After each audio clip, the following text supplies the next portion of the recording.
What's going on, guys? This is Empty Box, and this is rFactor 2 from the newly released Autodromo de Moraes with the Renault 2012 Euro Cup skin pack.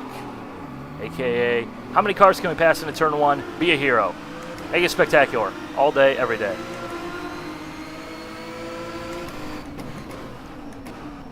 Mark Webber, are you jealous? Are you jealous, Mark Webber? Anyways, 20-minute race against the AI. Everything should settle out now that we're past the first couple of corners, because ISI still has not figured out how to make a car actually go off those starts, I guess. A little bit sideways there. Not a whole lot of grip offline.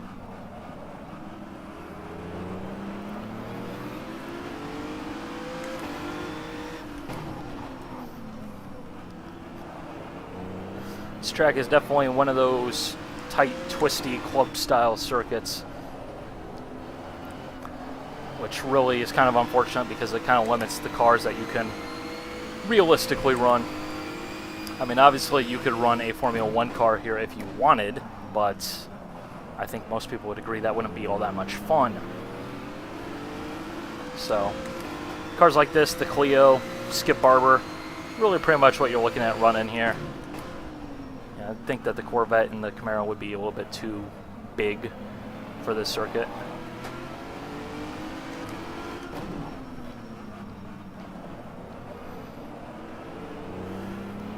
Like, I think this car might even be a little bit too big for the circuit.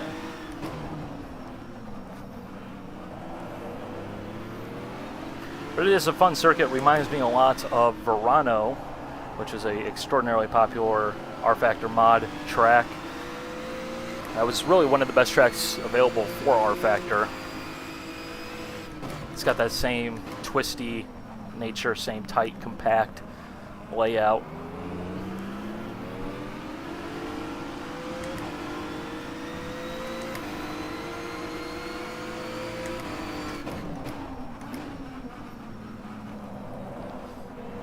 Make a mistake, I'm going to take advantage of that all day, every day.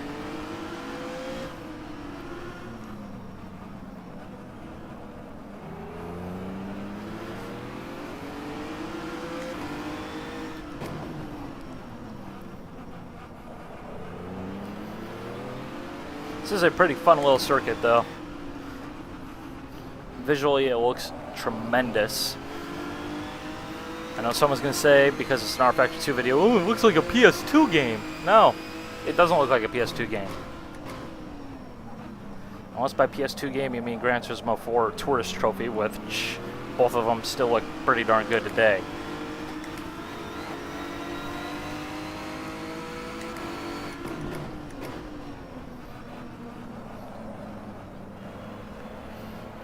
In the upper right hand corner you can see my frame rate display. That's on a 1920 by 1080 monitor, pretty much everything maxed out, some levels of anti-aliasing. You can go check my channel to see my PC specs. It's in the about section. I'm too lazy to type it, so don't ask.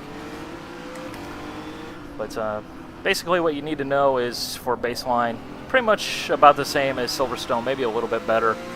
Particularly at the starts, and do keep in mind that that number is while being recorded live here in race, so that is going to eat up a little bit of frame rate.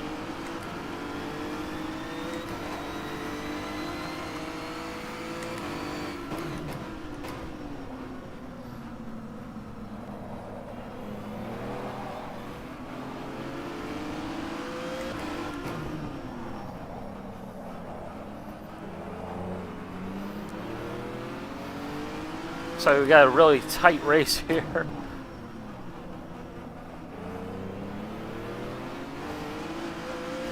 So we got a log jam going on behind this car.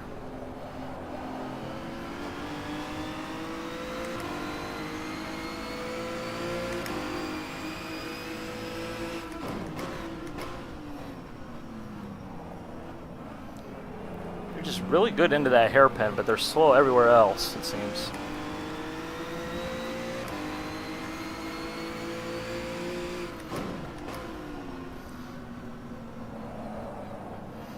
This track definitely looks stunning, though. My immediate thoughts when I first fired this track up were, oh hey, there's a racetrack in Arma 3? Where's it at?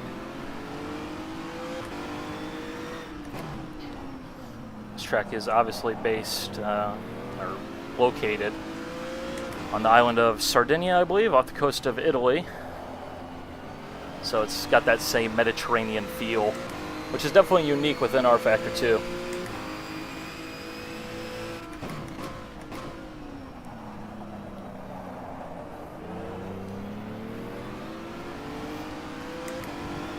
Definitely looks appealing.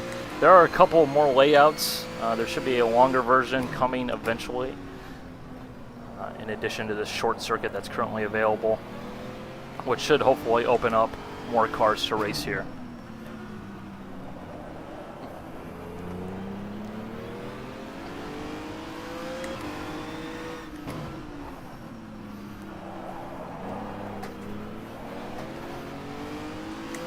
Got that all wrong.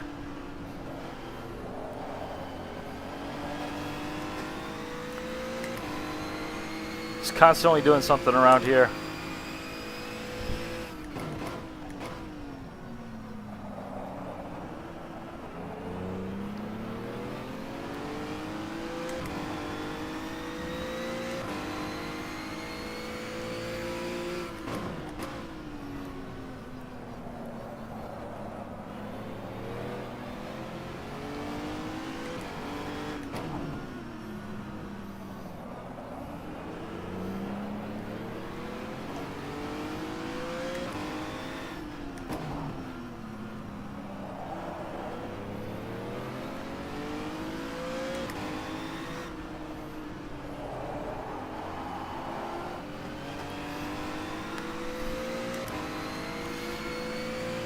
Really messed up that corner back there.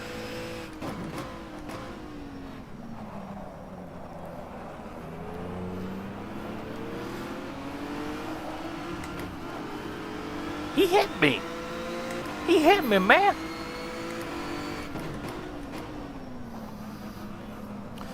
You know what they say about revenge? Passing the guy is the best kind.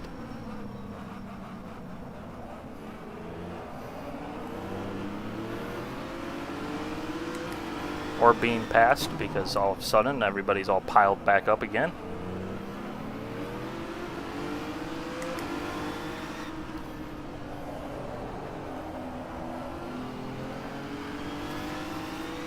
It does seem like there's a good bit more grip available offline here at this circuit. I'm not sure if that's actually true, but it definitely feels a lot less terrifying if you happen to get a little bit out of the groove. Whereas in most tracks, it seems like if you get offline, the car just becomes a four-marbled car. Instead of tires, it just like skids around in a very awkward fashion. It seems to actually still be a car when you actually get offline. There's still grip there. The tires are still tires. Which, given that a green track within rFactor 2's real road technology is much more akin to a dirty track, you know, that's sat there getting dust and dirt and all that stuff over the top of it from lack of use, makes me wonder if, you know, they maybe increased the grip level available at this track to actually simulate a properly green track, or maybe this track is just a more grippy circuit.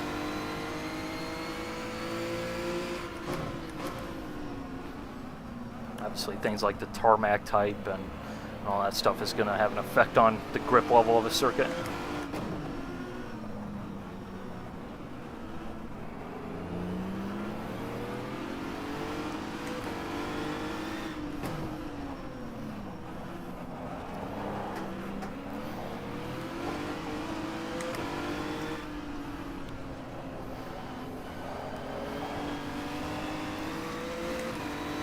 And it totally feels like there should be a rumble strip on corner exit there.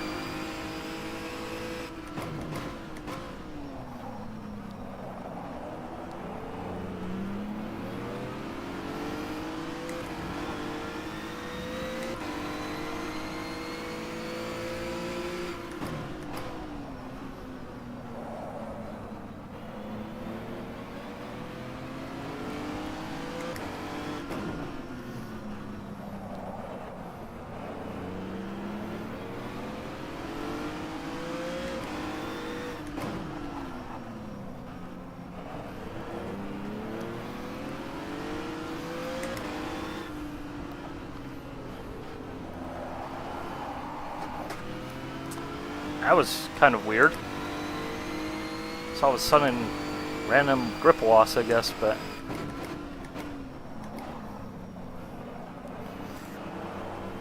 I don't know, I might have had the left front on that curb there.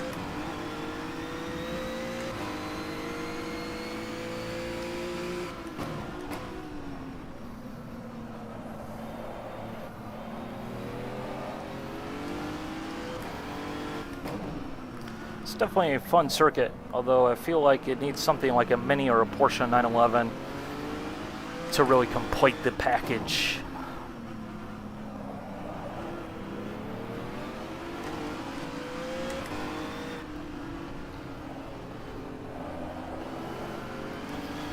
Which honestly are the same things that Verano also suffered from, in my opinion. Still was a great circuit, still one of my more played circuits for sure though, so it obviously didn't hurt too much.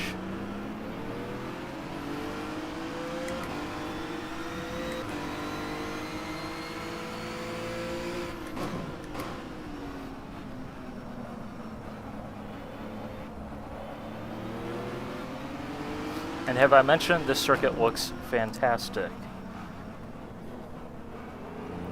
In case I haven't, here I go again. This circuit looks fantastic.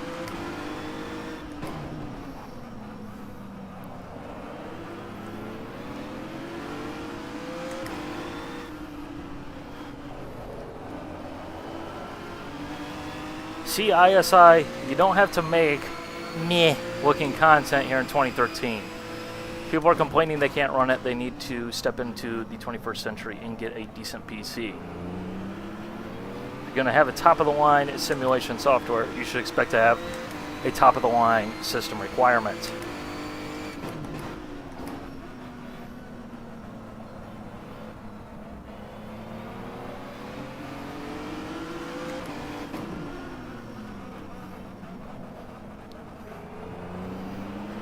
Oh, that AI definitely needs improvement.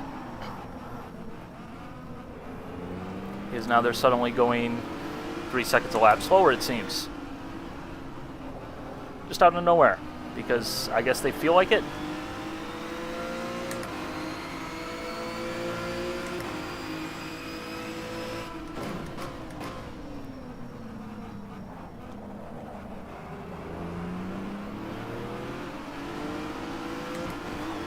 He bumped me again.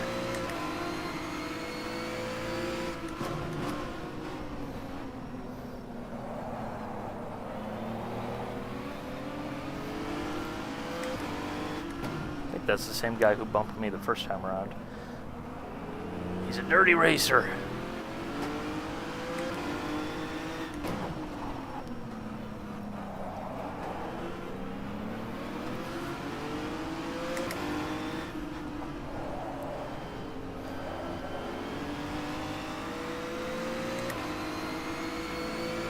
About 6 minutes left.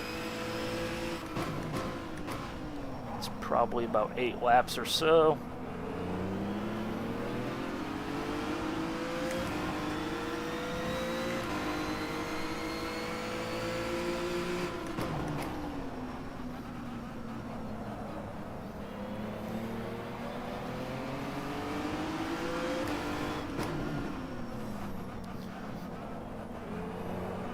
Definitely faster through this middle section of the circuit.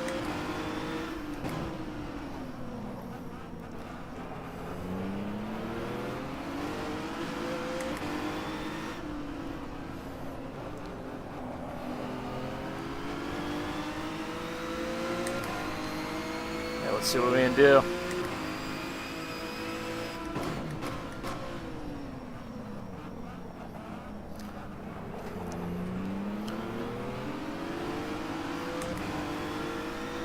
Guessing that this guy in front of us is the leader.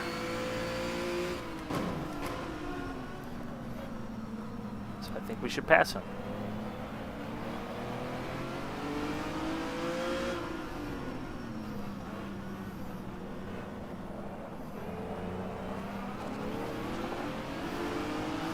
There's not a whole lot of space here.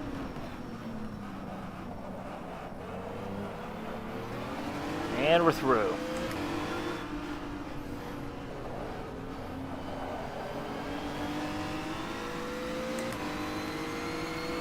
Okay, now let's see how fast we can go around here.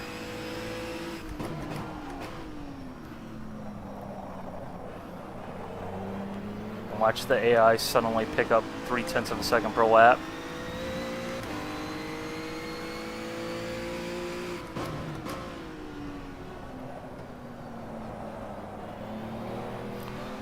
It's one of the things, though, that really annoys me about the rFactor 2 AI. Is going by practice and qualifying times, I was about 2 seconds off the pace. I was literally last or second to last in every session I ran here, and then come the race, I mean, I started next to last. Within 17 minutes, I'm here up front, pulling away.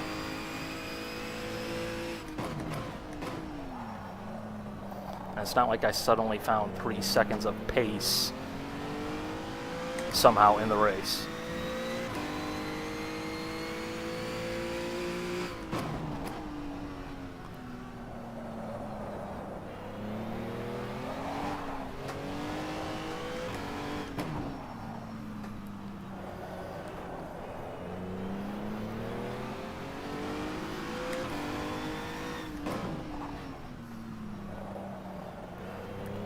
Definitely a fun circuit, though.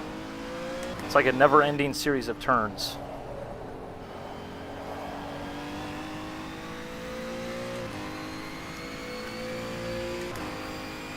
Just nowhere to rest. It's kind of like a short track oval.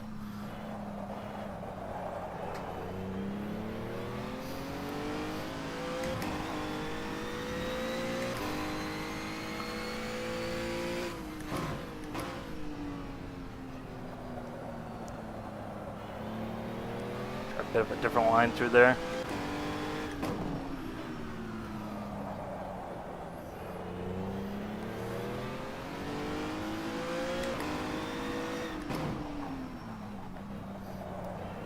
I gotta say, it's kind of weird with all those concrete patches. Because this is a fairly new circuit. I think it was opened in 2003. Not sure if those are... Seems like usually those are done because there's been a lot of wear on the track and the concrete's starting to come up or, you know, suffer damage. Seems kind of weird that a new circuit would have that.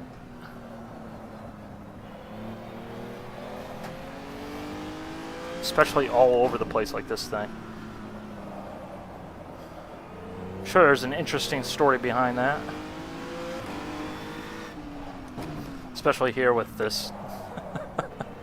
Just drive over the concrete.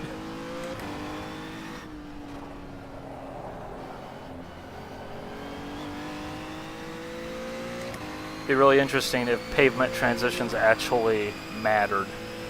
I mean, obviously I'm not familiar with the circuit, so I'm not sure if those are really smooth transitions, but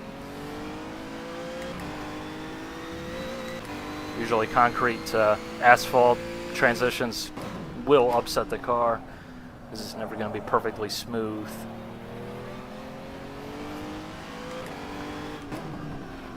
That's kind of one of those things that really only laser scanning gets right. And yeah, there's definitely a difference.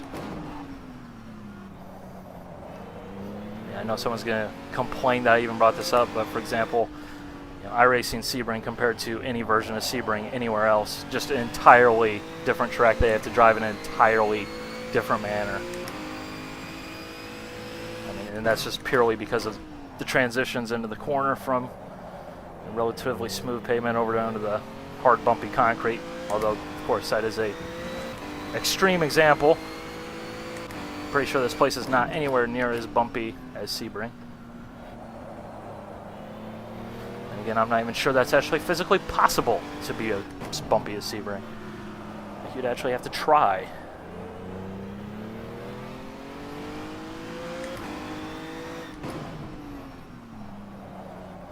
Well, it looks like this should be either the last lap or one more. Can't remember which way rFactor 2 likes to count it. And that's that. Wish there was a way you could select that once the timer hits 0, there should be a 1 more lap. Seems like some series are kind of a little bit eager to throw the checkered flag. Some series, once the timer hits 0, then it's on to the final lap. But that's that. We won from the back of the grid on an excellent circuit. And was that guy waving a red flag? If so, that is pretty cool. That is pretty dang cool. Oh, meatball? Can't tell what that guy's waving. The lighting's messing me up, but animated marshals, man. Oh, that's the oil flag there. Got a green flag. This is pretty cool. I never noticed this, man. That's pretty awesome. Blue flag, another oil flag up there. Useless touch, but nonetheless, a cool touch. Small little things that you probably would never notice. So, that's that. And obviously, you got the guy waving the checkered flag. Hopefully, there's a guy doing that. Fun circuit. Well done. Top-notch quality. Really well done. Very good. Although, unfortunately, it's a very small circuit, which limits the amount of cars that you can run here. Although, it's awesome. It's a cool circuit. So, hope you guys enjoyed. Bye.